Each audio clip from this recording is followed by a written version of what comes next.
Good afternoon, and welcome to the Grumpy Bagel Podcast. I am your host, Megan. You can find me on Ravelry and on Instagram as the Grumpy Bagel.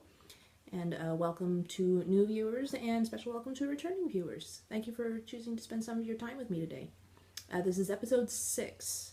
And once again, about a month has passed between recordings of this and the last episode.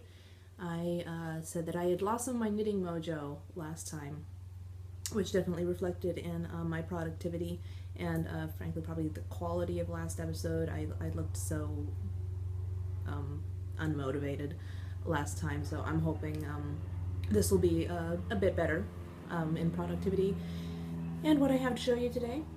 So I have all my regular segments, and I am introducing a brand new segment for the end of the episode, which is exciting for me. That it's not knitting related, but I hope you will still find it interesting or at least amusing to see me geek out about stuff if that's your thing. But more about that later. Today is October 6th. It is deliciously cool in the mornings now, and in the evenings still warm here in the Central Valley of California in the afternoons, but we're slowly heading into fall, which for all of us who love our woolens is very exciting. So I have finished objects for you, and the first one that I have is my duotone shawl. Keep doing that. My duotone cowl, which is designed by Orange Flower Yarns. It is completed now and blocked. So this is where I was the last time I recorded, right here. It's Progress Keeper, and this is the point where I grafted everything together at this last thick purple stripe here. So that's how far I had to go. This is here's the back side of where I was carrying up. It's still not perfect for jogless stripes, and like I said, I personally have never found yet a jogless stripe method that is absolutely undetectable, but you know, it works. And since it's a tubular construction, you just tuck it on the inside and then no one sees it, no one cares. And it is, this was out of, they're both Becoming Art yarns. The yellow, this is a Perfect Mango in Becoming Art, I already forgot all the names on it. Agave Sport, that's what it was, which is an MCN, Merino Cashmere Nylon.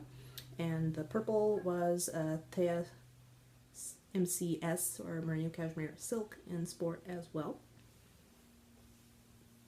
So I'm going to try this on without getting knocked in the face by my Progress Keeper.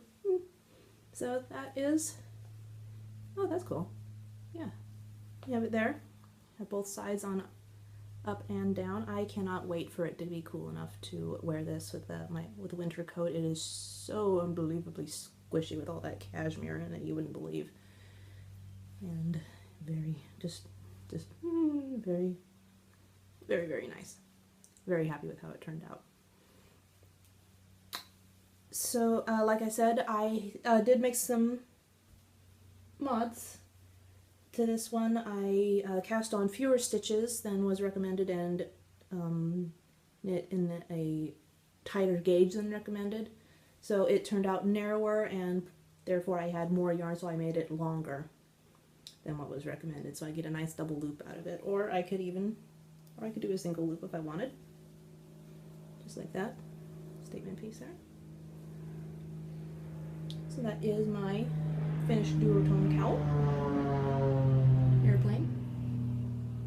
I live near an airport, if you hadn't already surmised by the constant airplane noise that we get when I record during the afternoon. So it just, I'm used to it, except when jets go over at 3 o'clock in the morning, then I'm not used to it, but you know, it happens. It is what it is.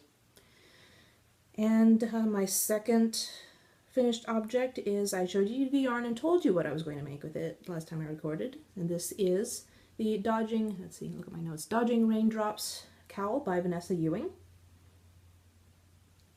So the idea is that you get all these eyelets inside, and it's like different stages of a rainstorm. So you have the first, bit bips of when it first starts to rain and you just notice. And then they get more frequent up through the middle part here, that you start thinking about trying to get some shelter, and then the downpour at the very top where you just get all wet. So I thought that was a cute idea. And this is out of Once Upon a Corgi Oliver, which is a superwash merino in a single ply. This was the first part of her Edgar Allan Poe club in Tomorrow I Shall Be Fetterless, inspired by the Imp of the Perverse. And I did everything according to the pattern, except that it calls for 9 rounds of ribbing at the top of the bottom. I only did 8 because I'm an idiot and wasn't paying attention to the pattern. So that's on me, but I'm very happy with how it turned out. I love all the colors and how all the speckles pop out there. So I called it Unfettered Raindrops, I think, on my Ravelry page. And speaking of ignoring patterns and feeling like an idiot, last time in acquisitions I showed you that I got some Madeline Tosh unicorn tails that I was going to make into a toolbox cowl, which I did, except that, and this is the result. I'll just show it to you first. Try to get it up close for you. So I started with ink at the bottom, went into Flash Dance, Jade, and Fathom, and Coquette, and finally into Sterling at the very top.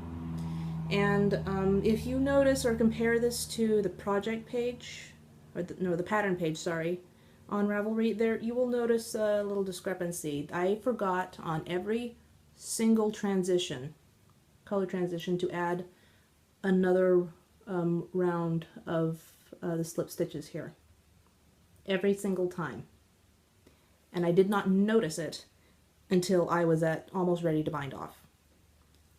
I was so mad and a little bit devastated because I really, really was looking forward to this. And just to realize that at the very end, and I had to take a break from it. It needed a timeout, and to see what I wanted to do about it. Did I really want to rip it out and try to fix it and start it? Because it's shorter. You know, those are, 6 rounds that are missing on this thing to make up. So, it'll work, but it's not what I wanted it to be. And you may not have noticed, but I have some perfectionist tendencies. So yeah, this went into a timeout. And if it had been applied yarn, I think it would have been different, because then I could go back and join and splice the yarn. But Tosh Merino Light, which is what the unicorn tails are made out of, is a single ply. And that would mean more weaving in of ends, and it would bulk up a little bit on the inside of where I had tried to fix that. And to do that all the way back, all 6 sections, I couldn't face doing that. And I was almost done. So I tried to be an adult about it and just accept it. That, at least it was at every single one, so then it matches and looks intentional. Yeah, it was, I got cocky and didn't pay attention to the pattern. I thought, yeah, I've made this before. I know what I'm doing. I forgot one extra stinking row every single time. So, it is completed. It is blocked. It is still very lovely. But I know that it's not what I wanted it to be. So I think for me the best solution is to gift this to someone far away where I will not see it every day and I will not be reminded of it. So that's what I think I'm going to do.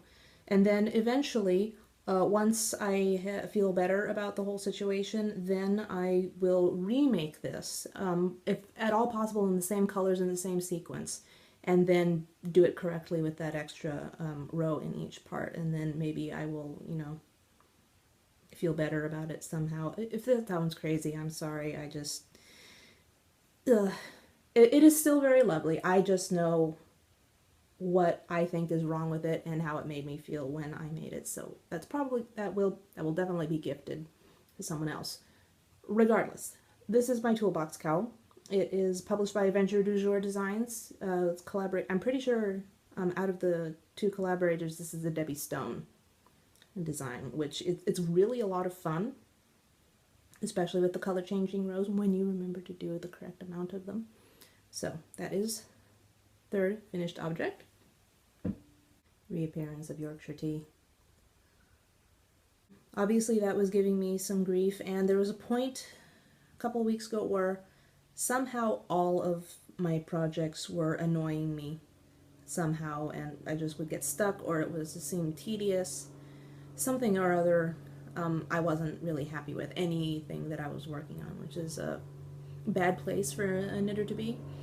So what I did was I decided I'm just gonna take out some yarn that I've been wanting to work with, something that'll airplane something that'll help make me happy, and something simple that I can just whip up. So you remember how I said I didn't want to make any sock heads for a while? Yeah, that happened. So I made another sock head out of my Destination Yarns postcard yarn, which is her basic sock blend out of the Shark Infested Waters colorway, which just delights me utterly. And then I stopped to think, what kind of person is it that has to get, blood speckled yarn to make them feel happy?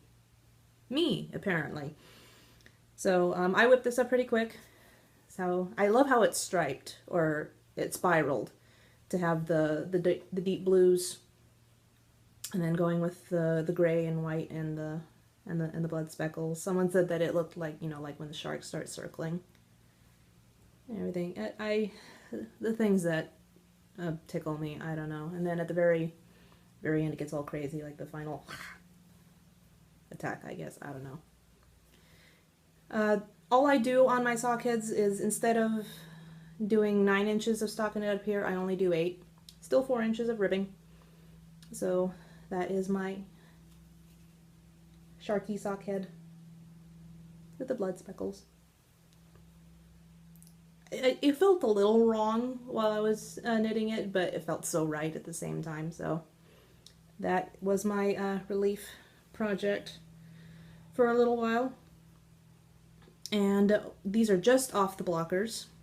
I am participating in the Pumpkin Mal, which is a knit-along being hosted by Gabby of Once Upon a Corgi podcast and Joanna of Stitching the High Notes. They did it last year, but I wasn't watching both of their podcasts at that point last year to participate. And it's anything pumpkin related. It was a cow last year, but a knit along, but this year it is a make along. So I think sewing is not in there. It's any craft that you can enter in on Ravelry. So it can include weaving and spinning and crochet. So as long as it's pumpkin inspired, either in the object or by the color, it's eligible to be entered, and I did both. I made, try to get these up, a pair of CC Almonds I Love You More Than Pumpkin Spice socks, and I knit them out of Miss Bab's Hot Shot in Roasted Pumpkin. So that's my entry. You can't see the cable on here very well when it's just like that, so I'll try to use my hand as a blocker here and show you the pumpkin cable down the front, which I just love. Isn't that cute? Going down there. Like the vines going up in the pumpkin patch. And the back, I've never seen a sock where you have a pattern front and a pattern back in this way, so it's a nice kind of a broken rib pattern there on the very back. So this pattern is written for toe up on DPN, so naturally I decided to do it cuff down on, no sorry, it is toe up on Magic Loop. I made it on DPNs and cuff down.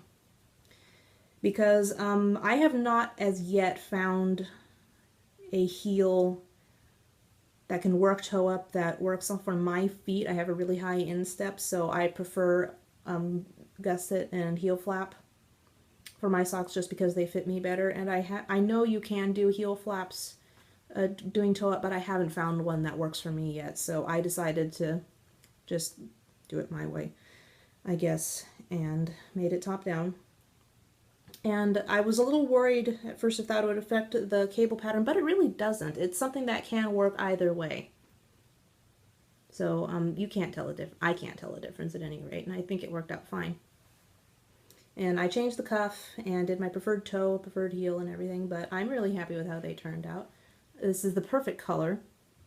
This is my first time working with Hot Shot, and it's a really, really plump 3-ply fingering weight sock yarn of theirs, and I am very, very happy with them. As soon as I can, I will take pictures and get them up on the finished object threads of the respective podcasts on groups on Ravelry. Let's see, that is it for my finished objects. Looking at my show notes over here. And now I've got to move my show notes a little bit. I have things kind of precariously situated here. There. I'll do it. So now to works in progress. I can finally show you my Hitchhiker by Martina Beam, which has been living in my Color Me Happy bag. So Hitchhiker, Martina Beam. I have been knitting this out of, I can never remember the full name, Dun Roving Yarn Frolicking Feet Transitions in the Sunset Pond colorway. Get that up here. I have made some progress. There now. I've gone into the next color transition. This is where I was last time I recorded with my Gnome Knitter Apricot Scone Progress Keeper. I'm now up to 29 teeth on it. I don't know if I'm going to make it to 42 teeth to make it a true Hitchhiker or not, but it's whatever works. So there is that. Who knows when you will see it next, since that is my travel knitting. Next I have another Martina Beam project. This is the Brickless, and living in my Prince Edward Island bag by Little Skein and Big Wool. And I am knitting this out of some of the drop spindle 100% superwash merino that I got on the San Luis Obispo yarn crawl a few months ago. This is the ball. There's over 500 yards in this baby. So I wound, whoop, yarn down, project down, everything down. Got it.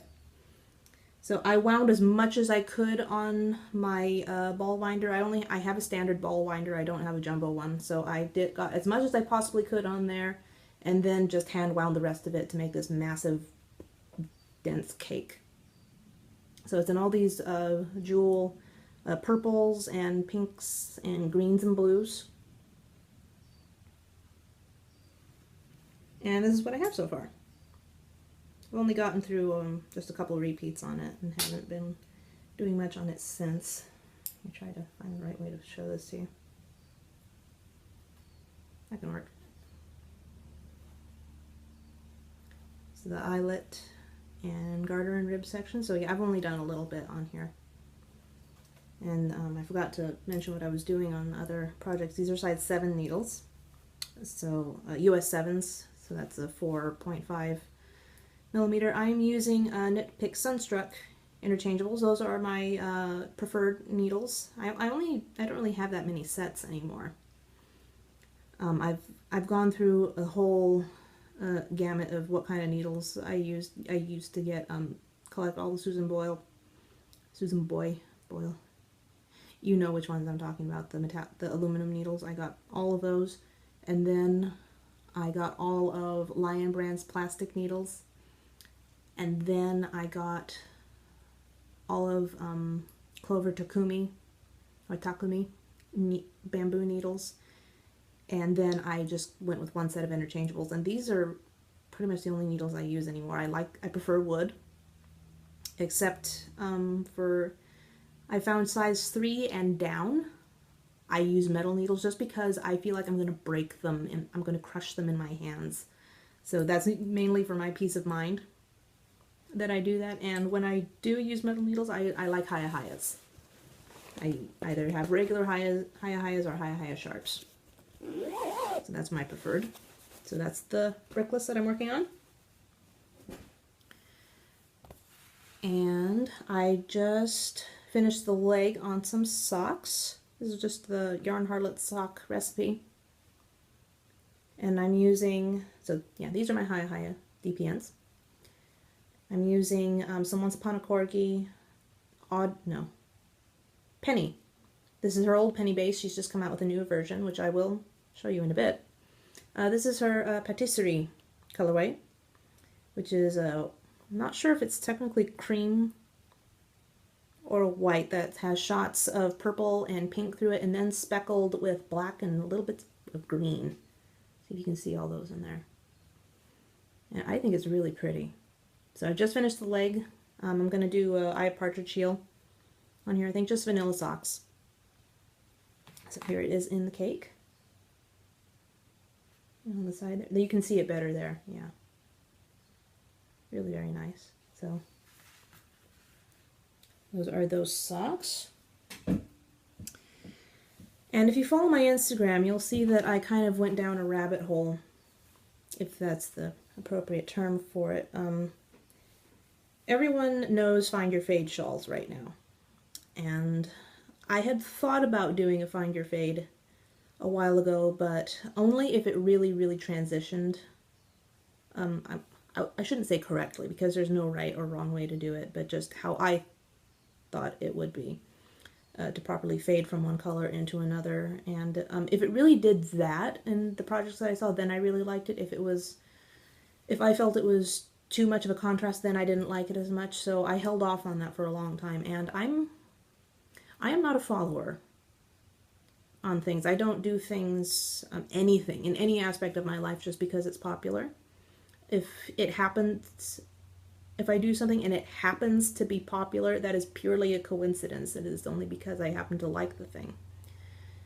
But I had been thinking about it, and I would see all these beautiful projects on Instagram and on Ravelry of everyone finding their fade and going ahead with that, and some, like I said, really beautiful, beautiful projects. And I had a little bit of a stash accident last week where I felt I was lacking inspiration, and then so pulled everything out of its bins and realized, hey, this is how everyone finds their fade. And through some trial and error and about 5 different possible combinations that I came up with, and then some help from Raquel, Color Me Happy, on Instagram. You were invaluable. Thank you so much for texting me in the dead of night trying to help me find my fade. I found my fade. And I am using, it's living in my, another little stain bag, my Secret Garden bag. I decided to use, well, it ended up actually being, it was kind of a happy accident of using Once. I swear, this is becoming mainly the Once Upon a Corgi fan podcast, it's what it is. I love Gabby's yarns, and I've been using them so much lately.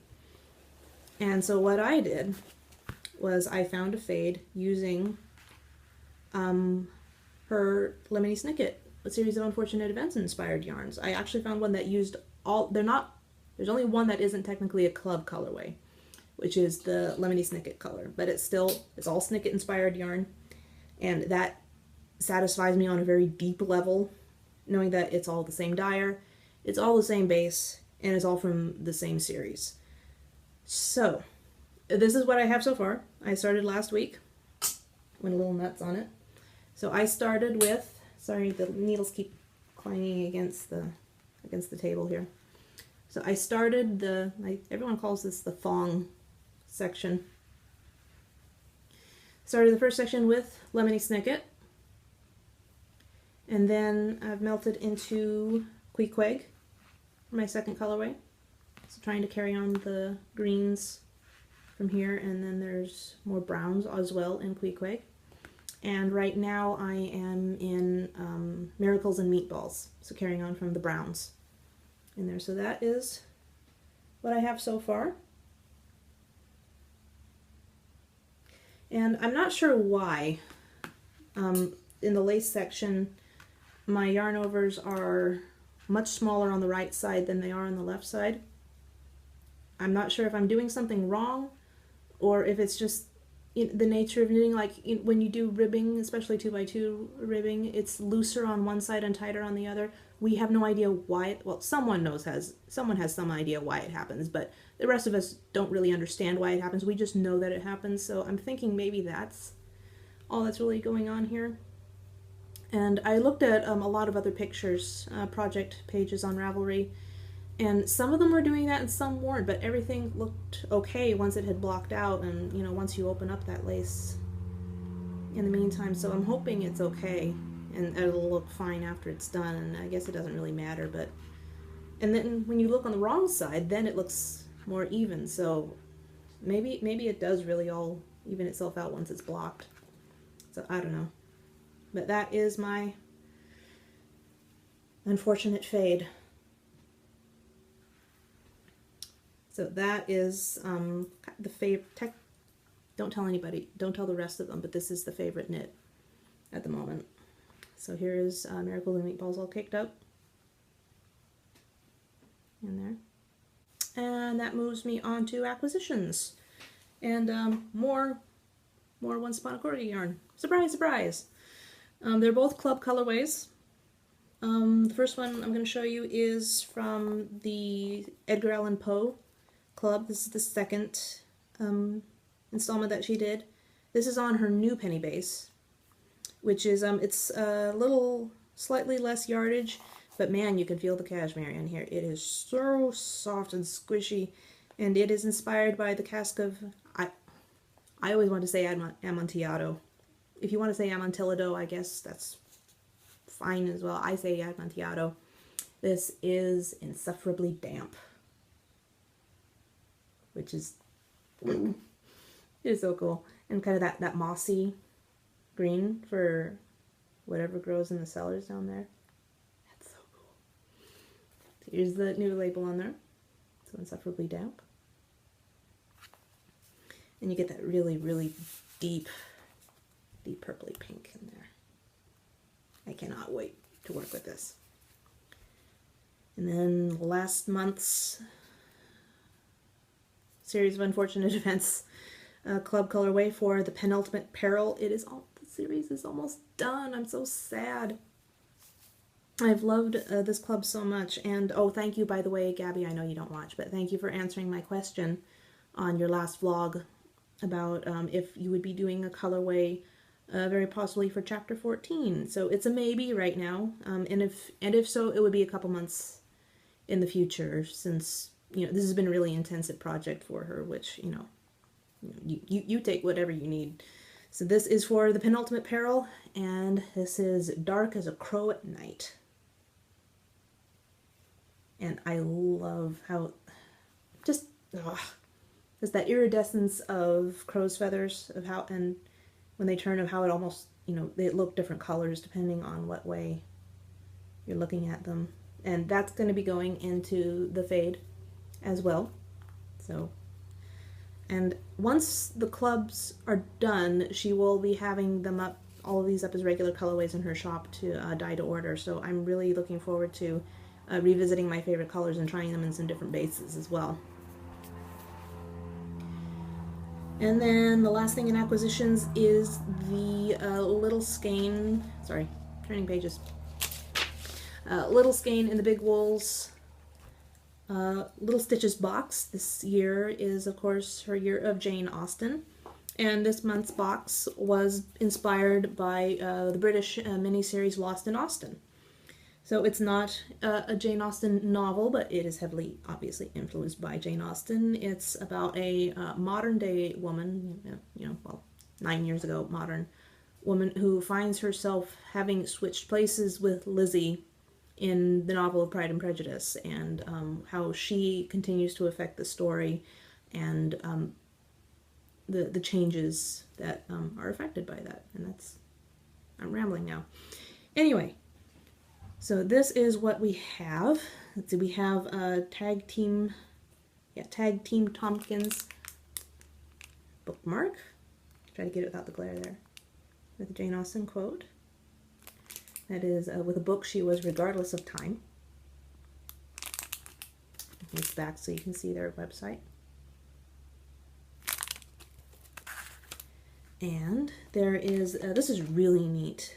We got a series of teas, and it was randomly picked for whatever box you had, of teas from adagio.com. So I got the Lizzie Bennett tea, and it comes in a really nice tin with the great watercolor art on the front. And this one is masala chai, blackberry, I have no idea how to pronounce that,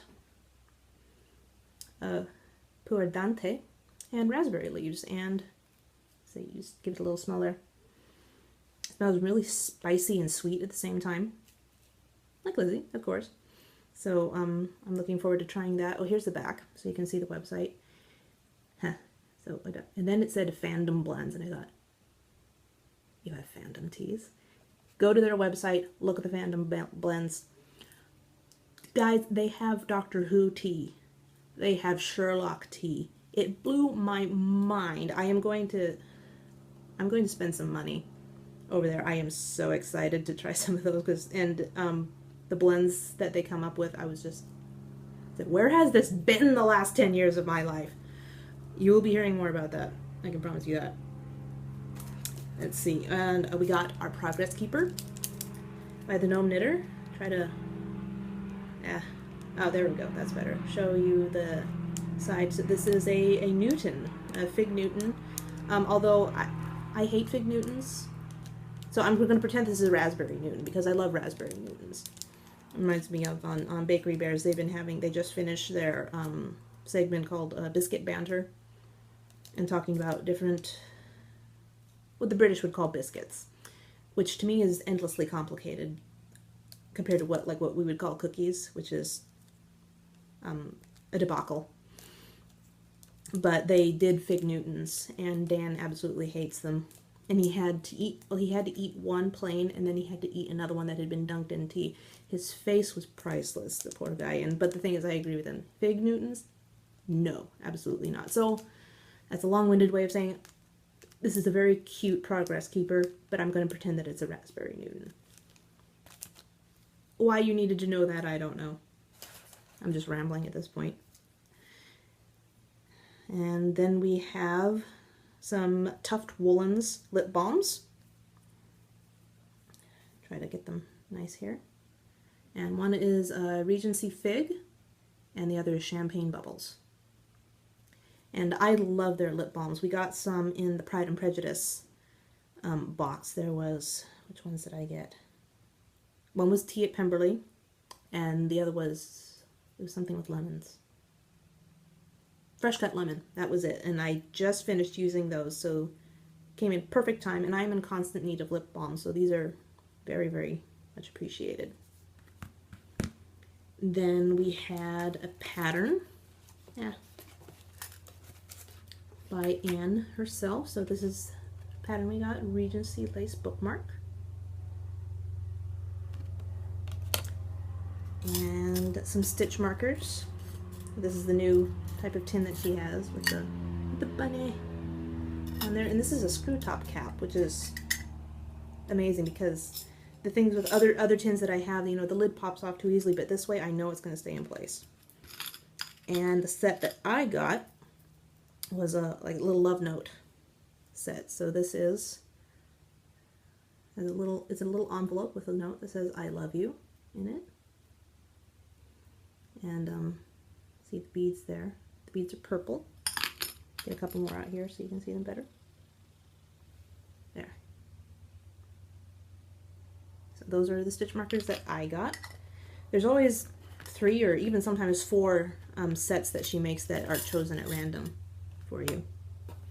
And then I got I get the double dose, so I get 2 quarter skeins.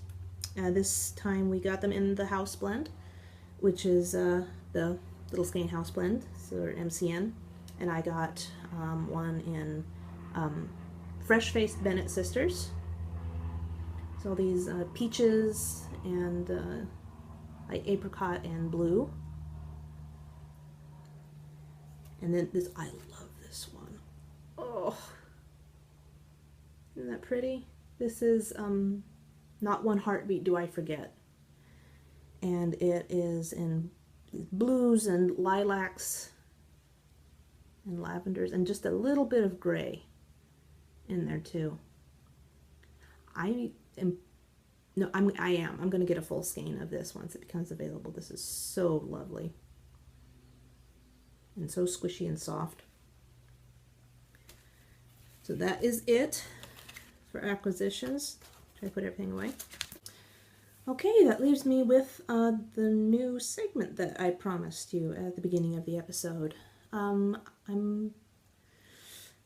I'm going to call this From the Vaults of the Theater. Because, I need to back up a little bit. I feel like I need to tell you more about myself as an individual and not just what I do in knitting. Not that there's a just about it, but it's hard for me to initiate and speak up about myself and my other tastes and personality, just because, and it's not just here, with everybody in generally, it's hard for me to talk about myself or to initiate that kind of a discussion because I'm generally a very private person.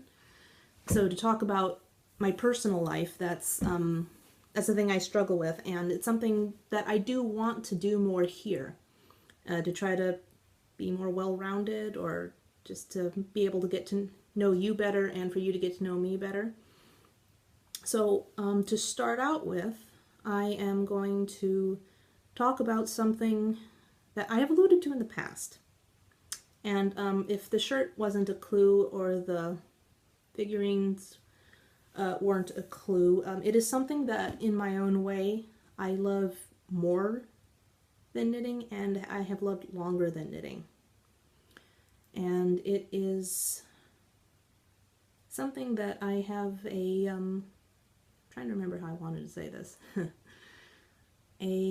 I have a deep and undying love and an possibly unhealthy obsession with a fictional character who has an undying love and definitely unhealthy obsession with another fictional character who in turn has an undying love and definitely unhealthy obsession with her dead father. Of course, I am talking about the Phantom of the Opera. And it's not vast, at least not compared to others. I have a sizable Phantom of the Opera collection. And I thought I would start sharing some of it with you. It's like, I show you my yarn, and that is a collection in its own. I've heard it described as, for our stash, why we keep adding to it and why we're possessive of it, why we don't want to use it up, is we're not just makers, we are collectors. And this is our collection. We need to add to it. We need to keep it, shiny and pretty. We can't use those things up. So I will show you other things from my Phantom collection. And what I'm going to start out with today, so like I said, this is from the vaults of the theater. Still in working order, ladies and gentlemen. Showing here from, that line. What I'm going to show you today are the souvenir programs that I have purchased at when I've gone to see Phantom, the Andrew Lloyd Webber production in person. These are not reflective of all the performances I have seen. I've seen it a total of, 8 times in person. The first 2 times I was very young in San Francisco, so I wouldn't have bought them for myself. I didn't have money. And probably my parents were trying to keep what they already knew was a growing obsession down to a minimum, so that she doesn't need any more things to feed this. But nothing could stop me. So the first one that I have that I bought myself was the 3rd time that I saw it, which was in the local theater, which is the Sacramento Community Theater. This was in 2002 for the U.S. tour. So this is one here, and if you can barely see right here the iconic mask. You can only see in certain light there. So this was, like I said, the U.S. tour in 2002. I saw Brad Little. I am 90% sure it was Julie Hansen that was Christine that evening, and Tim Martin Gleason as well. If you have seen Phantom of the Opera at all, within the past 15 years, you have seen Tim Martin Gleason. I don't care if two separate people were seeing the tour and on Broadway in one night, you still saw Tim Martin Gleason. Everyone has seen him. He has been Raoul simultaneously all over the world, basically. And he was the Phantom in the last year of the former U.S. tour. So I'm going to try not to get into reviews of the performances that I saw, just because I would, quite seriously, I would be here for hours discussing what I thought of different actors and different performances that I'd seen and my preferences. But I'm going to try not to do that, or at least limit it to some, you know, special things I saw about each one that I remember. So I was let's see, I was probably 11 when I saw it then. And this was a really, trying not to sound too dramatic, although can you be too dramatic when it comes to Phantom of the Opera, I ask you. So this is from the tour brochure, which at this point it doesn't really contain very many photos of the actual tour that the cast that you would have seen that night. And when it comes to the tour brochures, it's very rare to find pictures that are actually of the people that you are seeing that night. They're a compilation from London photos and from the current cast on Broadway. So, but although this one does have an insert of some really nice cast photos. Can I get in here? Where did I put them? No, oh, here they are, here they are. So, yeah, the cast of who I saw that night. So, there they all are. So, like I said, Rebecca Pitcher was the main Christine in that production, but I am fairly sure that I did not see her, so it would have been Julie Hanson that I saw that night. And here they are, our lovely cast. So yeah, Tim Martin Gleason, who you would have seen absolutely everywhere. And here's the rest of the supporting cast. So this was, like I said, not to be too dramatic, this was a life-altering performance of Phantom for me, because I had not seen it since I was about 7 years old. And you change a lot from 7 to 11. I know, like I said, not to be too dramatic, but a lot had happened in my life between those times. There had been really stressful and some tragic things that had happened in my life, so I was more aware, I guess, of how life could be. And just, you know, you're starting to, you know, think of yourself as trying to become more grown up at that point. And it had been so long since I'd seen it. I don't remember very much about the first 2 times that I saw it in San Francisco with Frank D'Ambrosio, and it was probably Lisa Vroman at that point. But Brad Little is arguably, not even arguably, but I will go into that later, he is definitely my favorite Phantom that I have ever seen. He has the most beautiful voice that he can get those really deep notes, and then the high register, and sounds like he's crying and sobbing while still singing beautifully at parts, and that struck me so much.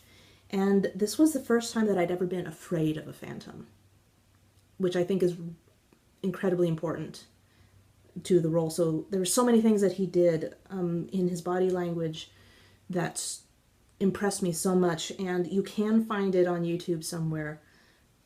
He didn't do it the next year when I saw him, which I was really disappointed in, but the way he says, "You try my patience," at the end, I had chills. I wanted to scream. I was so scared at that point, which had never happened to me before that I could remember, and you know, in a live performance, and has never happened to me since for that line for a Phantom to do. And he is, you know, this man is just the best.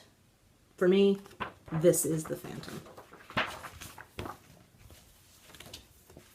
So, like I said, continuing.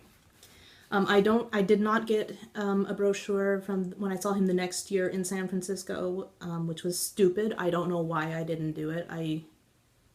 maybe I thought I already have one. Clearly I was not thinking straight.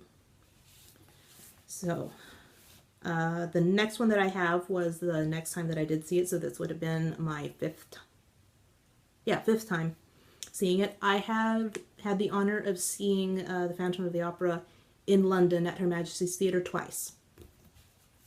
And this is from when I saw it in the summer of 2007. And I saw Earl Carpenter, who is my second. It's like Brad Little is right here, Earl Carpenter is right here. They are so close in being my favorite Phantoms, but still it comes out to Brad Little. But Earl Carpenter, an amazing Phantom, and Robin North and Michael Xavier as Raoul, who was really fun to watch. He's really cute. And during the final scene, when he's making his way down to the lair and he has to jump off the bridge to swim across the lake, Madame Giry leaves him and you hear the chorus coming from behind, and he's getting ready. So he takes off his jacket, and so Raoul always appears, the next time you see him, he's drenched, he's wet, to imply that he has been swimming in the lake. What he does, and you could see him smirk just a tiny, tiny bit at the audience. So he takes his jacket off and his vest, and he ripped his shirt open.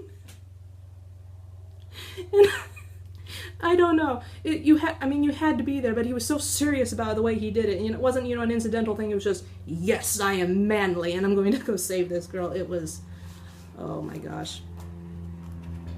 That was the best thing. Oh, here they are. Here's some good photos. This is Layla Ben Harris in the pictures. I don't know if there's actually any pictures of Robin North in here. But Earl Carpenter, he did things as the Phantom that, just made me, gasp and, grab everyone's arm on the side. His body language, he's definitely a more tender Phantom, which I appreciate as well. It is so hard to, I'm rambling already. I'm sorry. I knew I was going to, but it's too late now. It's past the point of no return, you might say. See what I did there? Anyway, he did things that, he was more self-aware, or not self-aware, but just you could sense the shame in him more, of how he was embarrassed by things, and really didn't want to touch Christine or look at her in some way. In some instances, just what he did, it was that good. It's hard to really describe. So here's a masquerade scene of the very back. Here is Wendy Ferguson, who played Carlotta then. She also played Carlotta in the 25th anniversary concert that was broadcast live from the Royal Albert Hall. And I think she's my favorite Carlotta that I've seen so far. So I'm really glad that I had been able to see her in person before, when we had been there. Oh, here's some more. Right there. So from 2007. I saw the U.S. tour again in Sacramento the next year, once I had returned home. So this is the brochure from them. And once again, there's not really that many photos that you can find in here of the cast that you saw. Like I said, that doesn't really happen when you get tour brochures. Like the photos that you see here. Oh, there's Tim Martin Gleason again. And Howard McGillen. So these would have been the current Broadway cast that you would have seen. So I don't think I got an insert then from the cast that I would have seen there. And there is, here is the Masquerade centerfold. It sounds so wrong when you say it, but there we are. Red Death in all his glory. There.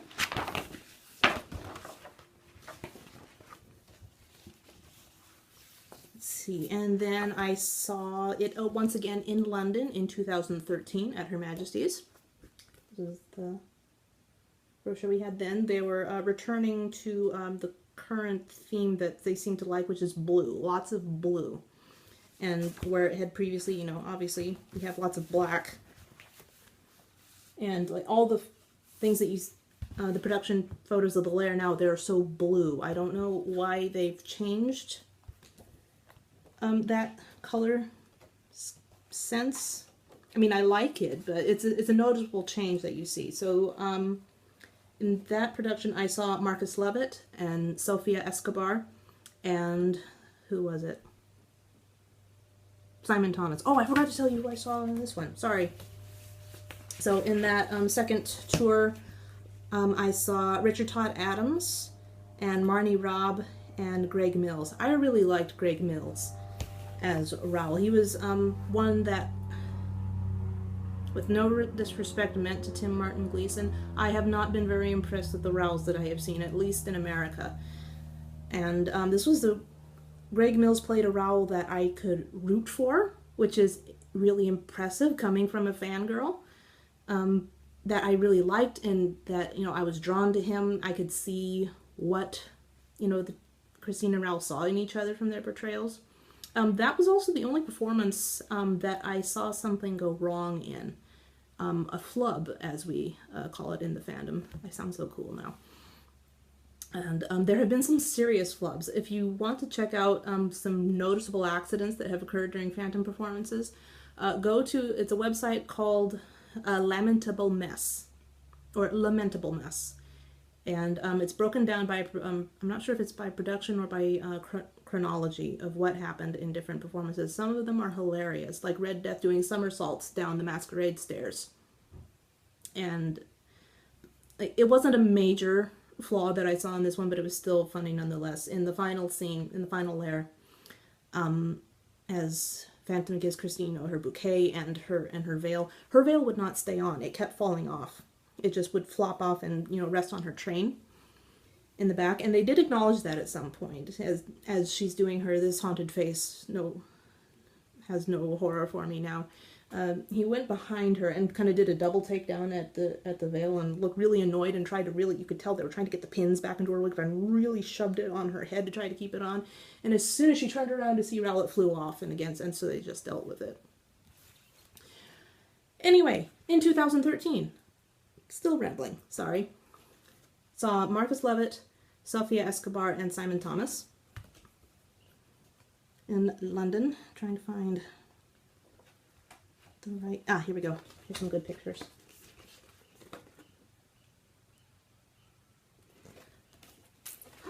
And, where is it?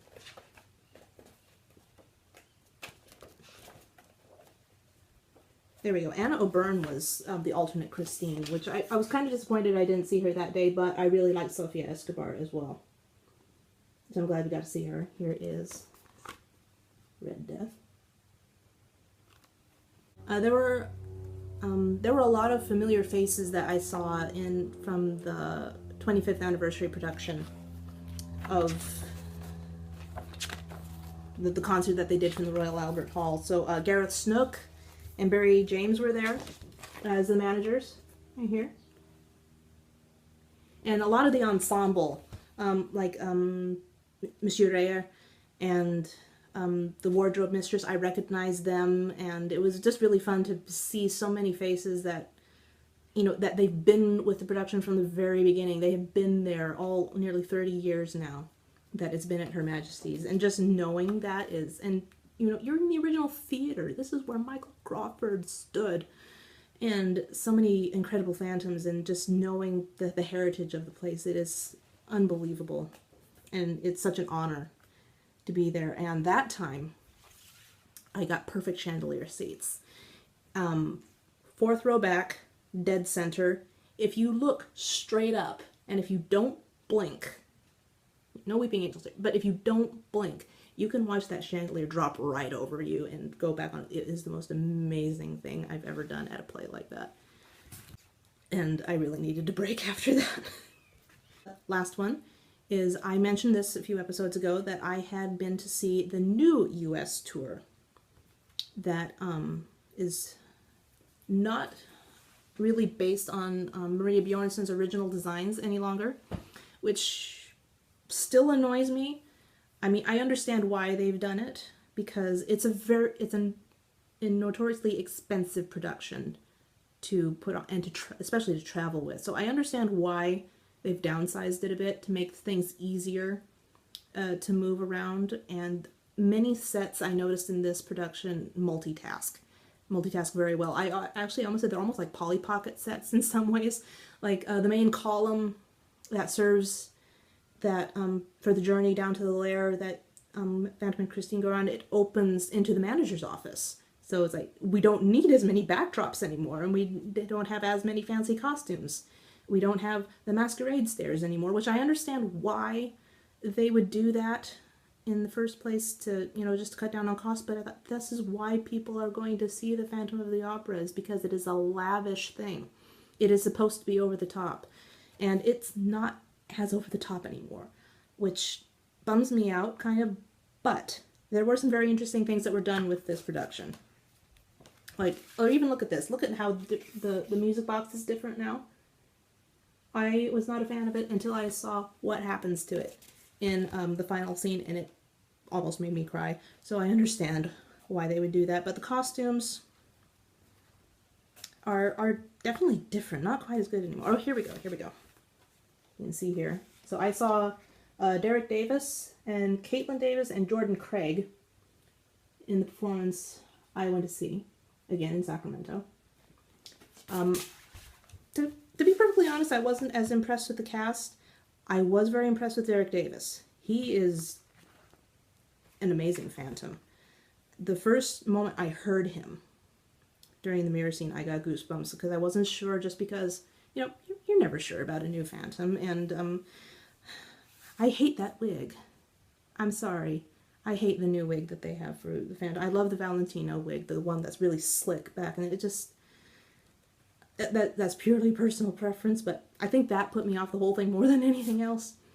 But I heard his voice during Angel of Music, and I said, okay, we're in. This is going to be good. This is it. He was amazing.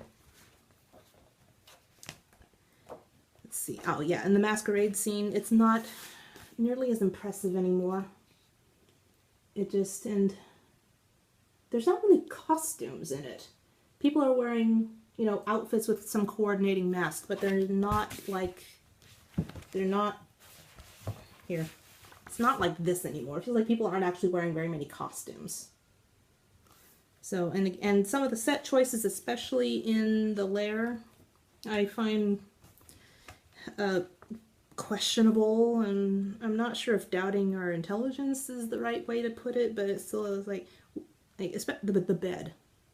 The use of the bed as a prop in the final lair, I do not agree with at all. It's like, we get it. Okay, we know what these lyrics mean. You don't have to demonstrate for us. We get it. But that is purely my personal opinion on that.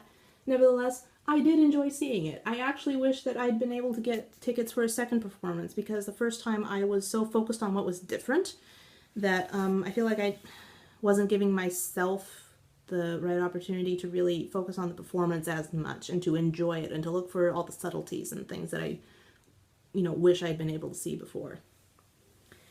So that is the end of my first Phantom of the Opera segment, the Vaults from the Theater segment. I apologize if you found that incredibly boring, and that has nothing to do with my knitting or anything like that, but I'm trying to branch out a little bit more, and into more of my interests, and more about me, because this story, and this, especially the play, it's really shaped me in my tastes and preferences, in the styles that I find myself liking, the part of history that I'm most intrigued with. And, you know, my fascination with costumes sprang from this. And anyway, I hope that didn't completely bore you on that. And I don't want to go into reviews on the productions that I saw, unless you really want to hear what I thought about that. Let me know. It will be here forever. But if that's something that any of you find interesting, or you would like to see more of the phantom-y goodness that I currently possess, let me know. That should finally bring it all to an end for this episode today. Thank you again for spending time with me. There's lots of podcasts out there to choose from, and thank you for choosing to spend that portion of your day with me today. So I apologize for my rambling. This is something, once again, I'm very passionate about and have loved for nearly all of my life, and I don't see it stopping anytime soon. So that brings this episode to a close, finally, and until the next time I see you, happy knitting, everybody. Bye.